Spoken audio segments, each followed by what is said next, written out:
Hey y'all, it's Emily, and I wanted to let you know that Roya went to prom with tall Matt. Polly's gown was powder blue, Marcelina wore black velvet, Iris decided not to cover up her freckles, Miriam wore the most beautiful gold flash tattoos, and Alexis made a guy explode.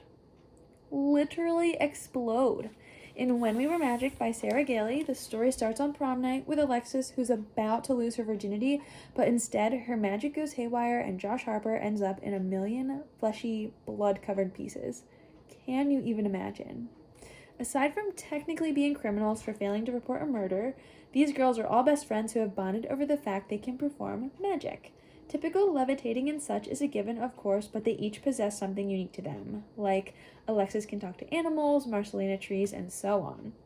So in order to rectify this exploded Josh problem, Iris channels all of their magic and shoots it into him.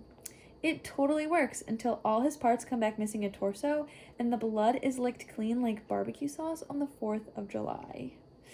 They agree to dispose of him, and throughout the process, our narrator Alexis reveals more and more about their friendships and the unfortunate effects the situation has had on their families, their behavior, their identities, and their magic.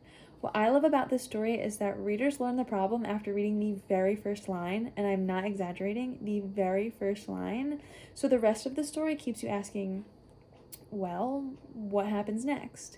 This book is perfect for fans of speculative fiction and suspense type novels. It's less of a fantasy novel and more of a coming of age story featuring girls who just happen to be magic. Each character is so diverse in culture and background, and there's even a slow burn romance woven in it all too. I think that you'll be able to relate to at least one of our protagonists, and if not, at the very least, enjoy reading about them. I really enjoyed reading this book, and I loved how it focused on friendships, though I will say I had to keep reading because I needed to know what happened to Josh. So do you think these girls will be able to use their magic to bring him back?